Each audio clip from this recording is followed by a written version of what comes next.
So I'm laying there wondering what to do and wondering if Daryl's alive or dead. Because when my camper door got thrown open, I thought it was a gunshot, so I thought maybe they killed Daryl. And I didn't know, and I wanted to go up there and check on him.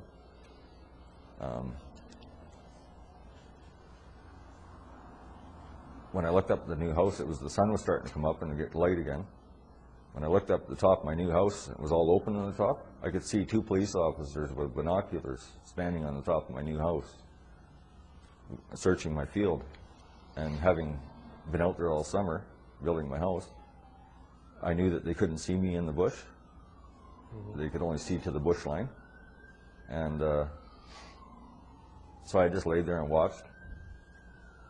And after a while, I thought, well, I better go for help. I got to do something. Okay, yeah. And when I got up and I stepped on a twig, I heard them say, "There's something moving over there." So I stepped in behind another spruce tree, and I waited a couple minutes.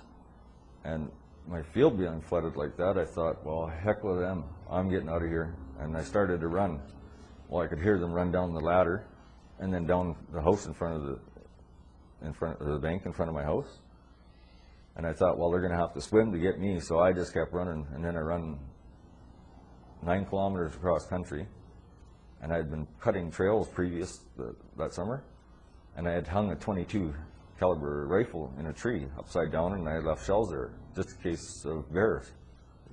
So I headed for that, and when I got close to that, I could hear the water pump from the fire the previous night.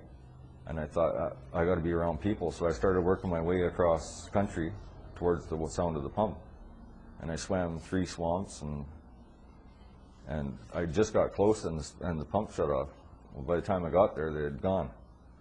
So I went out to the Blackwater Road on this crossover trail that I know, and a logging truck was coming along. And as it come around the corner, I ran right out in front of it. And I was just bleeding everywhere. My toes were all broken. My feet were just torn to all to pieces.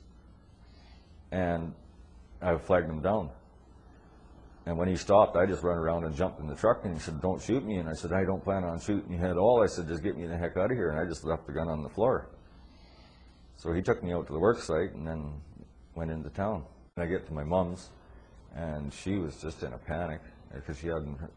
I guess Daryl had discovered my house had been shot up that morning at 10 o'clock.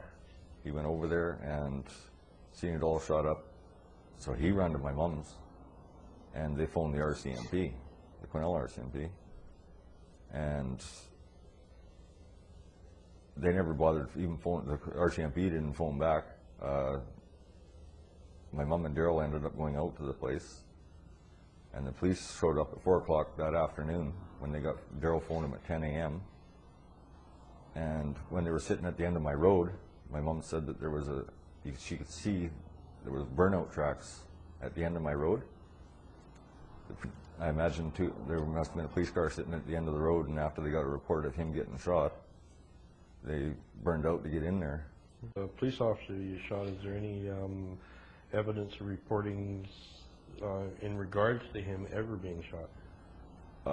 It was a few months later, or a few weeks later, after September 4th is the day that he tried to murder me, 1999. 3 weeks later after that, there was a report of him, a police officer, being shot by one of his own in Prince George. And it just so happens that he was the police officer that was shot.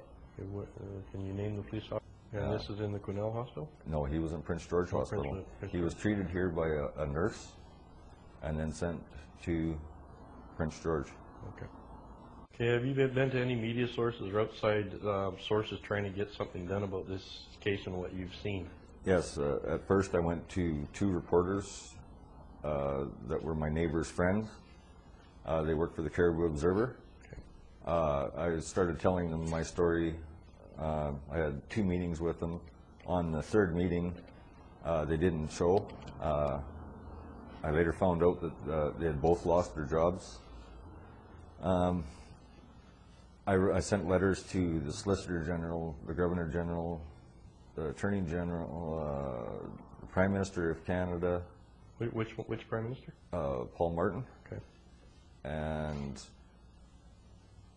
several MPs like Sven Robinson, hang on, I got them all right here.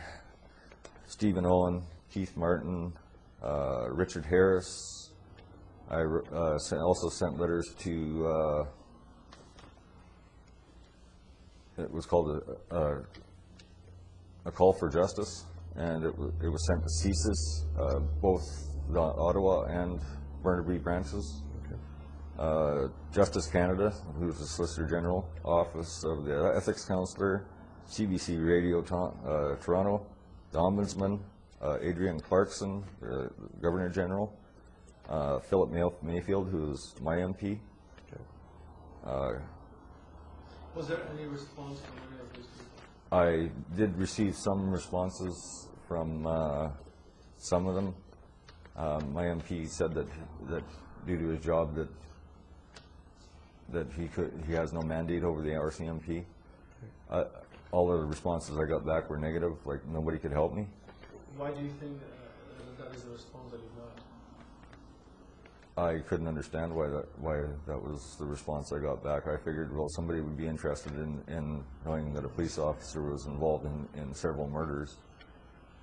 And so I sent a second letter to Paul Martin with a sworn statement that was notarized by a notary republic in Quesnel, and I sent it registered mail, and I never received any answer back from that.